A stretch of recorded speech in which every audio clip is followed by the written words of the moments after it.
Patrulha Estadual 911. Por favor. Alguém invadiu, ele me atirou.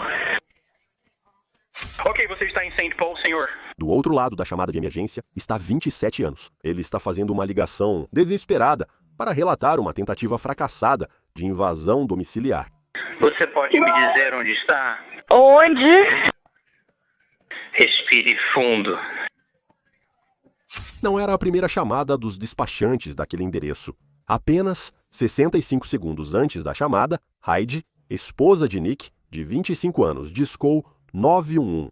Preste atenção a esta chamada, pois ela contém pistas importantes para resolver este caso. Patrulha Estadual 911.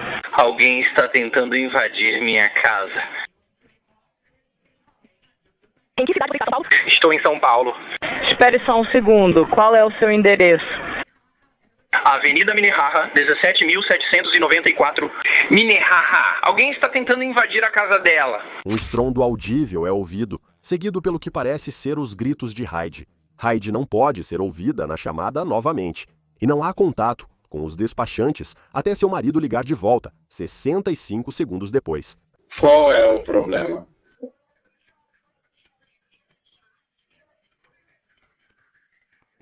Minha esposa foi baleada, eu fui baleado. Sim, por favor, alguém invadiu minha casa. Não! Eu não sei. Você é o único que está ferido? Os despachantes conseguiram manter o Nick frenético na ligação com eles até 7 minutos depois, quando a polícia chegou. Você vê algum policial? A polícia está aí. Ok, Nick, pode desligar. Quando a polícia chegou, notaram que a porta da frente estava aberta apenas 1 centímetro e o cheiro de pólvora estava forte no ar. Não sabemos se o suspeito ou suspeitos ainda estão no endereço. Então temos nossas armas em punho. Há um policial à minha esquerda que chuta a porta. Ao entrarem na casa, a primeira coisa que veem é uma espingarda no chão. E então, na cozinha, eles veem Nick com uma mulher deitada ao lado dele. Um dos policiais verifica a casa em busca de invasores, enquanto o outro atende Nick e Heidi. Ao chegar, os paramédicos prontamente prestaram socorro. Nick foi baleado na perna e levado às pressas para o hospital. Mas, infelizmente, Heidi não resistiu. No hospital, Nick estava sendo tratado por um tiro que atravessou a parte superior da coxa esquerda. E embora não houvesse sangramento grave, havia danos nos tecidos moles.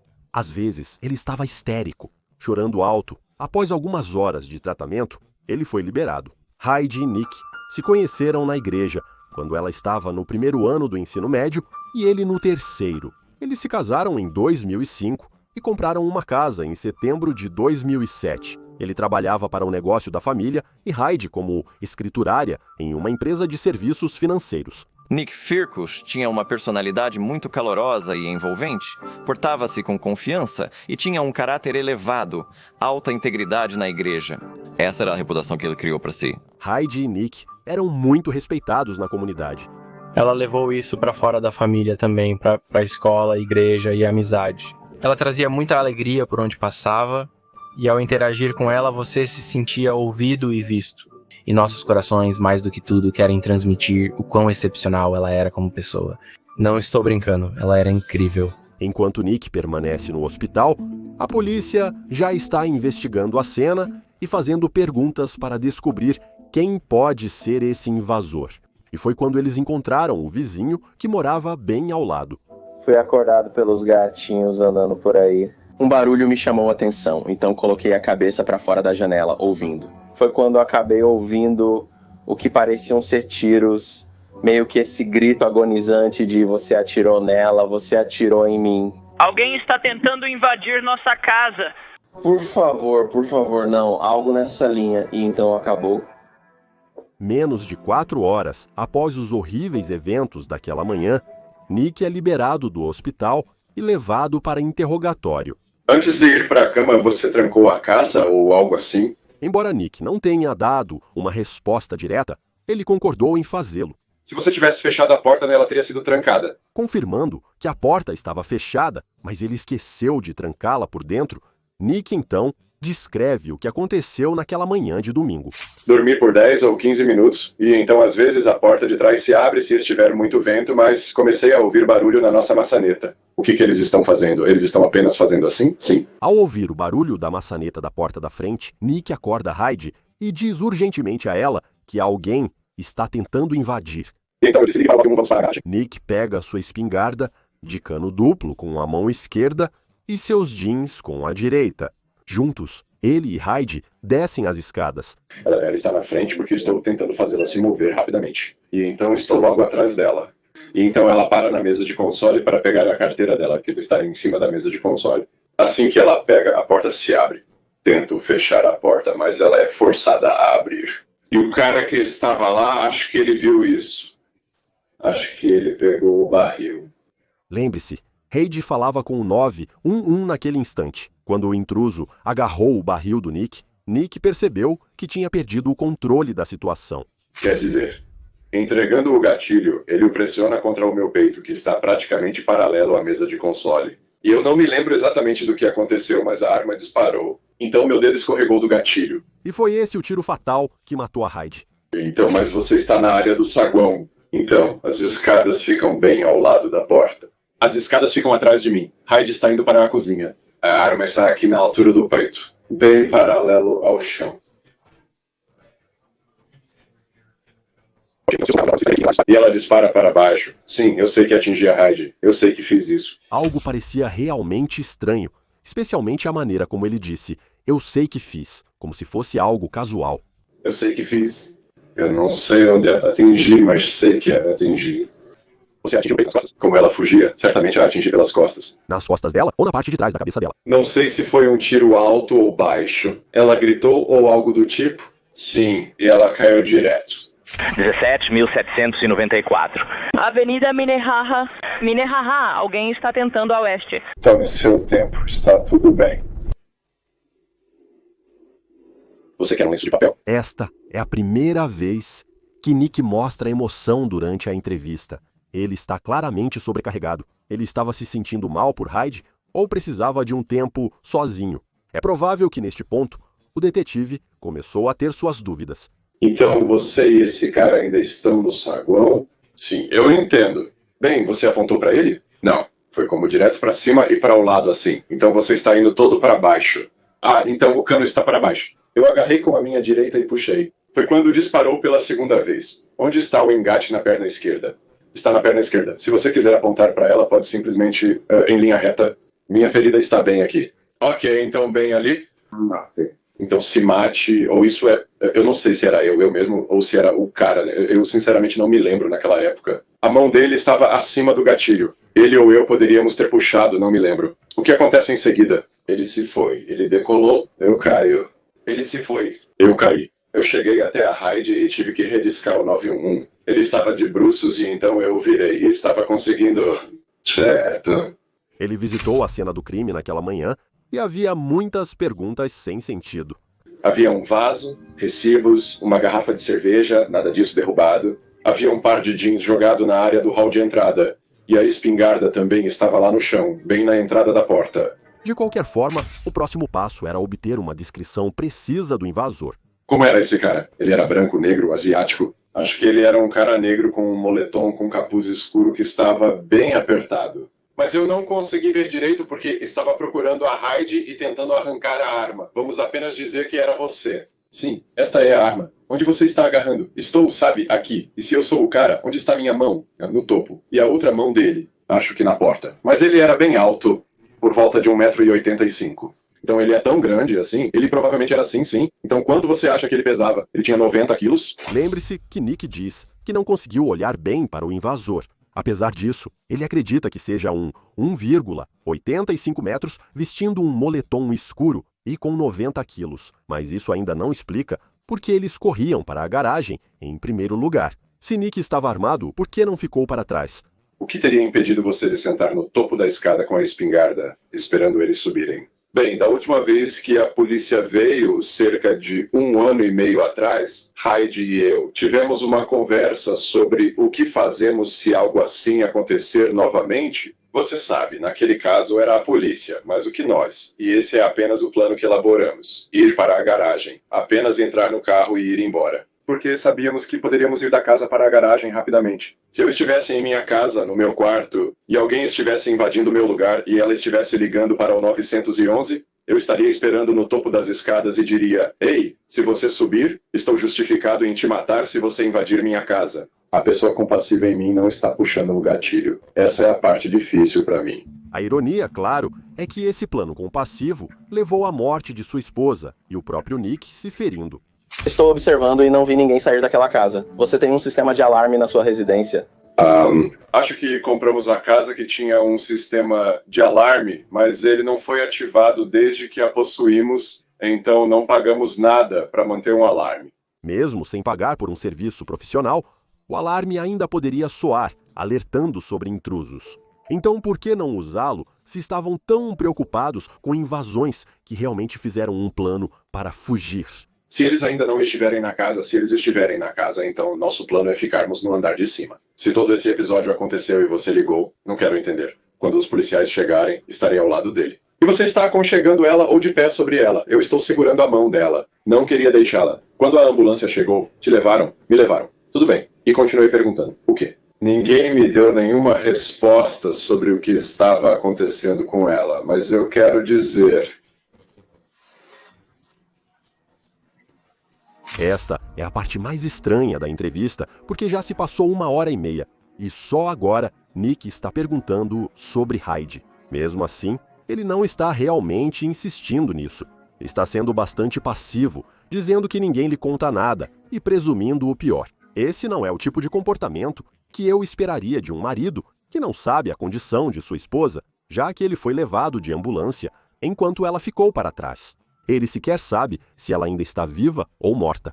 Ao dizer isso, ele presume o pior. Parece ser uma maneira extremamente despreocupada de qualquer marido lidar com uma perda potencialmente devastadora. Vocês têm algum problema ou algo assim? Apenas as coisas normais. O estresse é sobre finanças, tempo de qualidade. Vocês não estão atrasados com as contas agora? Temos várias contas para pagar, o que é estressante. Planejávamos nos mudar amanhã. Mudar para onde? Bem, ainda não tínhamos descoberto isso. E este é um lugar difícil para nós. Nós perdemos nossa casa. Temos que sair até segunda-feira, amanhã. Você tinha que sair até segunda-feira? Mas o maior choque da entrevista é que eles perderiam a casa no dia seguinte. Nada estava embalado. O armário ainda estava cheio de roupas. Notamos que ainda havia comida na geladeira.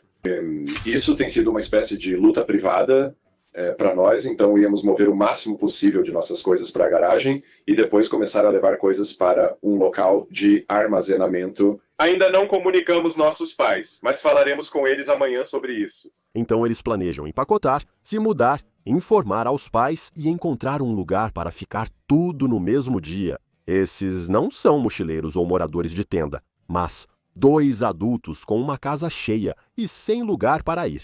Bem, isso é meio que, quero dizer, um aviso meio em cima da hora.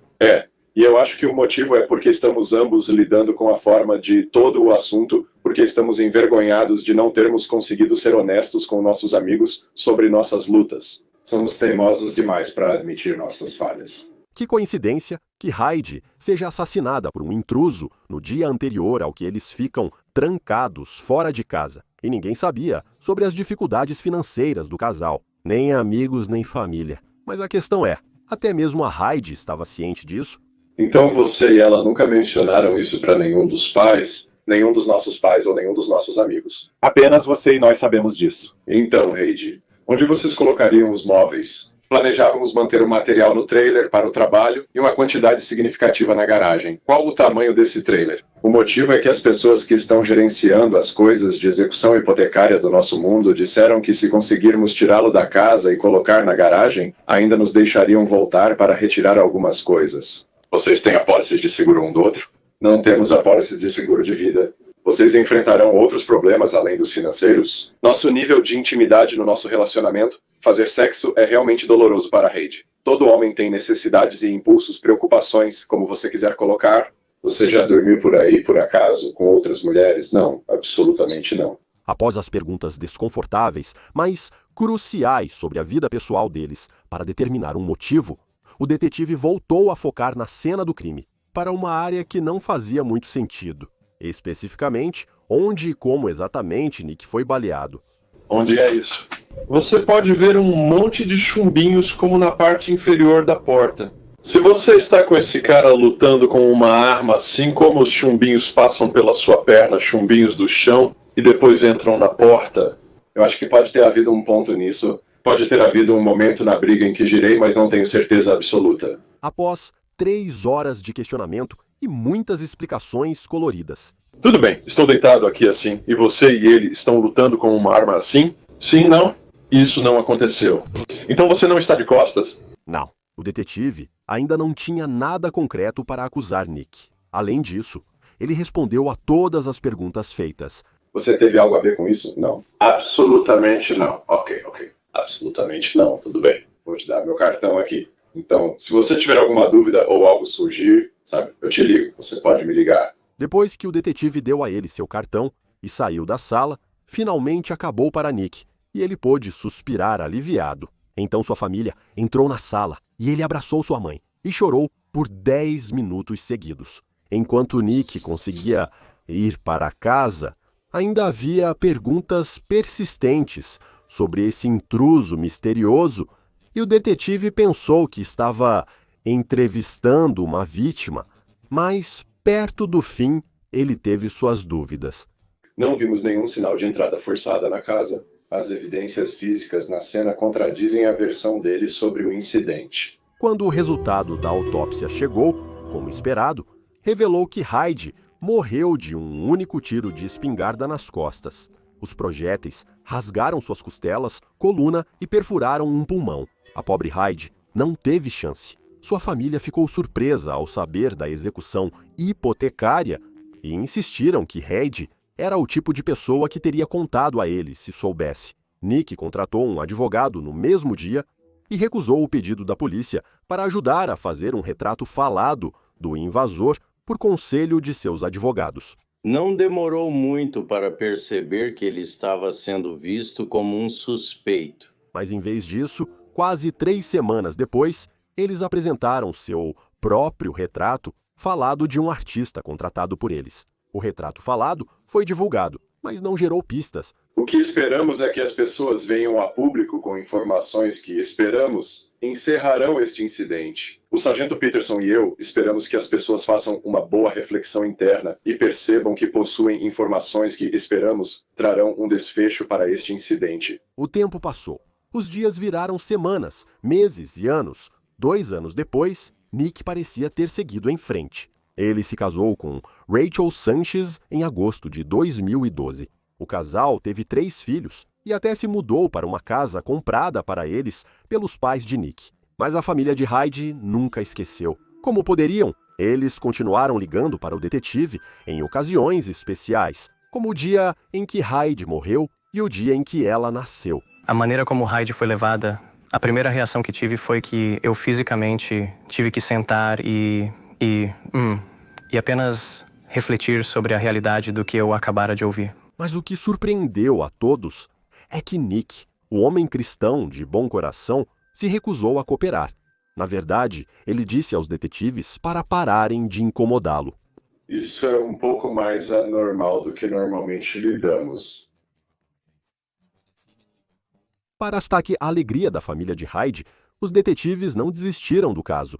E 5 anos depois, quando parecia esquecido, a polícia fez uma grande descoberta. Um informante ligou dizendo que reconheceu a pessoa no esboço. Era um homem, Michael Pye. Bingo! Poderia ser este o invasor elusivo que todos estavam procurando? Nick poderia estar dizendo a verdade, mas recebeu suspeita indesejada.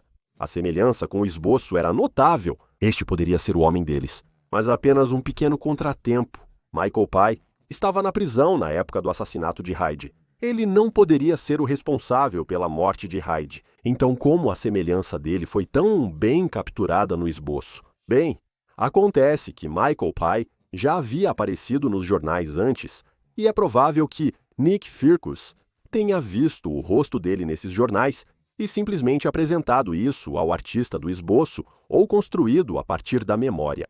De repente, Todas as suspeitas voltaram para Nick e em 2019, a sargento Nicole Sips, do Departamento de Polícia de St. Paul, deu uma nova olhada na morte de Hyde Firkus. A história nunca fez sentido para mim. Ele conta aos investigadores que pegou uma espingarda e então fez Hyde descer as escadas na frente dele. Por que você mandaria a pessoa desarmada descer na sua frente? Nos 5 anos após a morte de Hyde, Nick não entrou em contato com a família dela nenhuma vez. A sargento Nicole Sips recorre ao Federal Bureau of Investigation para reconstruir os dados de som da última ligação de Hyde. E de sua análise, não há evidências de uma terceira pessoa na casa. Não dá para ouvir a porta abrir. Você não consegue ouvir uma luta. Você não consegue ouvir nada, exceto um tiro e Hyde caindo. 1794. Avenida Minnehaha. Minnehaha. Alguém tenta a oeste? Voltando para a forense, os swaps de DNA retirados da arma não mostraram material genético desconhecido de mais ninguém. O único material encontrado era do Nick. O mesmo ocorreu com a maçaneta, então ou o invasor usava luvas ou não esteve lá. Além disso, ao examinar o tiro que atingiu Hyde, foram encontradas inconsistências na versão que Nick descreveu. Conforme Nick, a arma disparou acidentalmente mais próximo da porta da frente e da mesa. Mas Hyde foi baleada muito mais perto, do meio do saguão e à altura do ombro. E uma luta na entrada teria feito contato com a mesa, mas nada na mesa foi perturbado ou derrubado. É provável que Hyde não soubesse sobre a execução hipotecária e o despejo iminente. Hyde parecia desconhecer a execução hipotecária e o despejo. Ela nem sequer tinha tirado folga no dia seguinte, uma segunda-feira. Nick cuidava de todas as comunicações sobre a execução hipotecária. Ele provavelmente deu a ela falsas garantias e estava ativamente escondendo a gravidade de sua situação financeira. Quando os despejos começaram em 12 de fevereiro de 2010, Nicholas compareceu pessoalmente às audiências em 8 de março. O escritório de advocacia, que cuidou da execução hipotecária e do despejo, só fez contato com Nicholas. Ele também é o único que assinou os documentos. Os investigadores não encontraram evidências de que Hyde sabia sobre o despejo, não importa onde procurassem. É provável que Nick tenha mentido para Hyde e a enganado todo esse tempo. Ele disse a ela que estava lidando com as chamadas de credores e problemas financeiros. Ele a informou sobre uma auditoria de fraude em sua conta bancária e que seu crédito não estava tão ruim. No entanto, os investigadores não encontraram evidências de auditoria ou fraude e não havia indícios de planos de mudança. Na verdade, Hyde tinha planos naquele dia, incluindo uma pedicure e ir à igreja. Ela também estava escalada para trabalhar no dia seguinte, sem folga. A dependência de Hyde em Nick para lidar com as finanças, junto com as mentiras e garantias enganosas dele, provavelmente a impediu de descobrir a verdade sobre a situação deles. O sargento Stips achou muito estranho que Hyde foi assassinada um dia antes de seu despejo.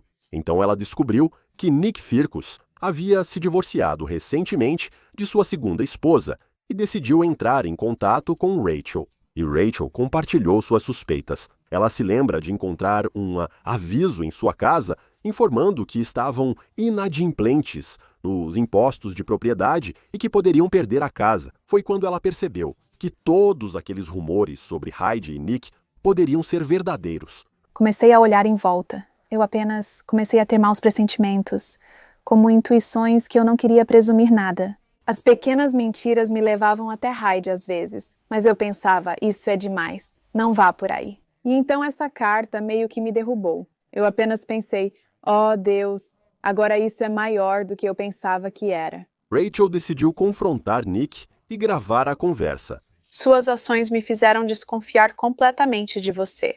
E o fato de você estar mentindo foi tão fácil para você fazer na minha frente repetidamente me faz pensar...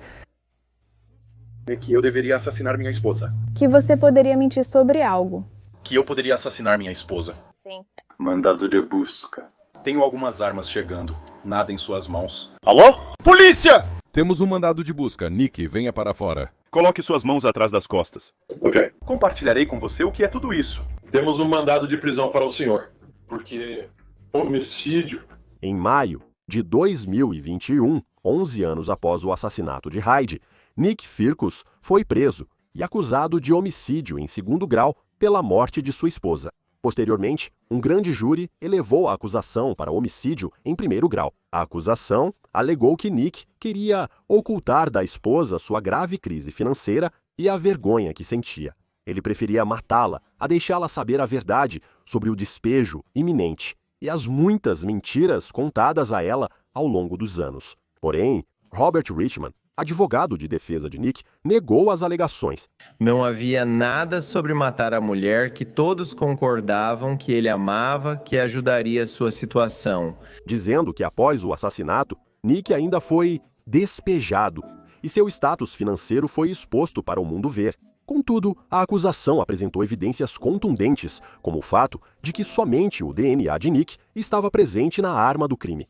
Você nem sempre deixa DNA, especialmente quando suas mãos estão cobertas. Nick aparentemente atirou em Heidi, conforme ouvimos na ligação, e depois atirou na própria perna e ligou para o 911. Tudo isso aconteceu em 65 segundos. Acredito que Heidi desceu as escadas sozinha com o celular na mão. Dá pra ouvir a respiração ofegante dela na ligação para o 911. É perceptível que ela está se movendo. Bem, e provavelmente o Nick está aqui na sala de estar. Sabe, na verdade, tem uma parede aqui com uma porta. E que quando ela passa por ele, ele sai de trás dela e atira nela. Também houve 2 chamadas perdidas antes de Nick discar 911. A questão é, seria a Heidi buscando justiça uma última vez? Ou foram feitas propositalmente por Nick em um estado de desespero? E poderia ter havido um invasor? As evidências eram principalmente circunstanciais, mas testemunhas afirmaram não haver sinais de invasão, contradizendo a versão de Nick sobre um invasor. A defesa argumentou que a falta de DNA ocorreu porque o invasor usava luvas e, com pouco tempo na casa, não conseguiu espalhar muito seu DNA. A luta foi, ao entrar pela porta, à direita de lá, como é mostrado pela dispersão das balas na porta. Olha, 4 policiais entraram de rompante pela porta da casa por causa da emergência e as coisas ainda estavam lá. Essa explicação não foi convincente para o júri, porque no dia 10 de fevereiro, após apenas 4 horas de deliberação, o júri considerou Nicholas Fergus culpado de assassinato sem sombra de dúvida. Sentença você deve dar. Eu mantenho e manterei até meu último suspiro minha inocência deste crime. Ele foi condenado à prisão perpétua, sem possibilidade de liberdade condicional. Mas você acha que Nick é um homem inocente ou culpado como acusado? Me diga nos comentários. Ela não fez? Agora confira este outro vídeo na tela sobre um dos homens mais repugnantes do planeta. Até a próxima vez. Curta e se inscreva muito. Amor, obrigado, pessoal.